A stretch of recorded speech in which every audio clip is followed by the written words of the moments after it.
हमारे समाज में हम देखते हैं कि महिलाएं लोग को उतना इज्जत नहीं दी जाती है जितना पुरुष को दिया जाता है। कोई भी अगर काम हो वगैरह डिसीजन लेना हो कोई चीज़ का तो उसमें पुरुष से पहले पूछा जाता है। घर के मुखिया वो हैं, उसी से पूछिए। फिर अपॉर्चुनिटी नहीं है सीखने के लिए, करने के लिए। घर के मतलब गांव के अंदर ही ना रह जाते हैं। मतलब पढ़े तो हैं, बीए कंप्लीट है, पर क्या होता है शादी करके मुझे कहीं सेटल कर दिया था, अपना कुछ कर नहीं पाती।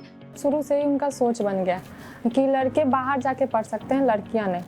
सबसे बड़ा है कि 5वां पास करेगा, लड़का हो या लड़की हो, बस हो गया। काम काज में भीड़ जाओ, पढ़ना नहीं।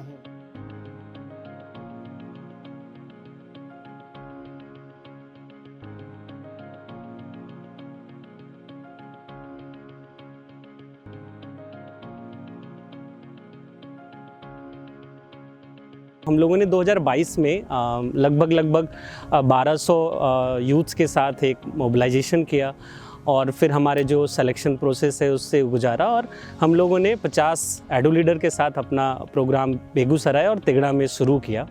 आई सक्षम मेनली 3 पिलर पे काम करता है, पर्सनल, एजुकेशनल और कम्युनिटी।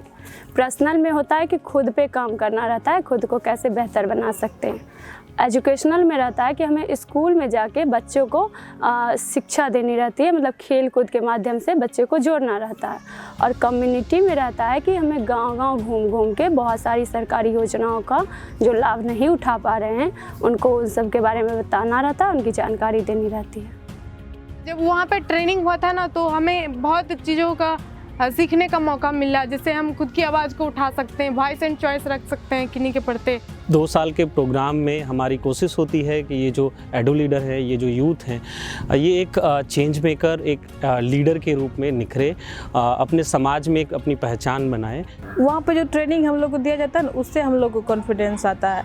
वहाँ पे हम लोग को कोई भी चीज़ गलत या फिर सही जज नहीं करते हैं। आई सक्षम ऐसा है ना कि अपना बात को भी रख पाते हैं और हौसला भी मिलता है उसमें आगे बढ़ने का। मेरे गांव में समाज में लड़की के प्रति जो नज़रिया होता है देखने का, वो इनके माध्यम से थोड़ा सा चेंज हो रहा है।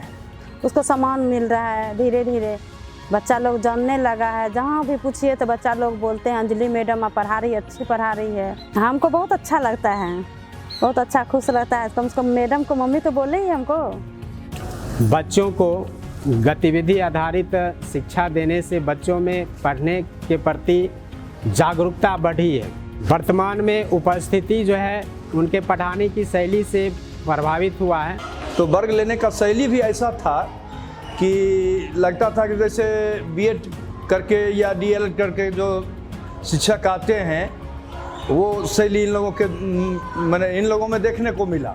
बहुत ईमानदारी से अनुशासित होकर और बच्चों के बीच इतना घुली मिली रहती है, कभी कभी उसके साथ बैठती है, पढ़ाती है। यह सब देख के बहुत अच्छा लगता है और बच्चे में भी प्रोग्रेस आया है। तो निश्चित रूप से IVL को थैंक करना चाहूँगा कि उन्होंने लड़कियों को चुना है। जो लड़कियाँ, ये जो बच्चियाँ हैं घर में बैठी रहती हैं, अब यहाँ आके तो दोहरा फ़ायदा है। एक तो उनका भी डेवलपमेंट हुआ और दूसरा ये जो आई सक्षम की बेटियां हैं यहाँ आके हमारे बच्चों को भी पढ़ा रही हैं। और हमारे देश में अभी इस तरह के काम करने की काफ़ी ज़रूरत है, वो भी खास करके हमारे जो देहाती क्षेत्र हैं, जैसे वहाँ अगर आई सक्षम की बेटियाँ उन लोगों को एक्टिवेट करती हैं, उन लोगों को सक्रिय करती हैं, तो ये बहुत बड़ा मील का पत्थर साबित होगा आने वाले समय में। अगर गांव से एक लड़की पढ़ने के लिए जाती है तो उनका देखा देखी और लड़की जाएगी पढ़ने के लिए, तो वो भी आगे मतलब बढ़ सकती है और वो अपने मम्मी पापा का भी ध्यान रख सकती है। अगर लड़की रोटी बना सकती है तो वो कमा भी सकती है। कहीं भी जाने से डरती नहीं हूँ और किसी से बात करने में कॉन्फिडेंस से बात करती हूँ, घबराती नहीं हूँ। और अपने लिए ना छोटे छोटे गोल बनाती हूँ और उस पर काम करती हूँ और ख़ुद को ये रेगुलेट करवाती हूँ मैं कहाँ पे हूँ और मुझे क्या चीज़ की और ज़रूरत है, मुझे कहाँ पे सुधार करने की ज़रूरत है। तो इसके लिए मैं आई सक्षम और IVL को तहे दिल से धन्यवाद करती हूँ। थैंक यू आई सक्षम, थैंक यू IVL।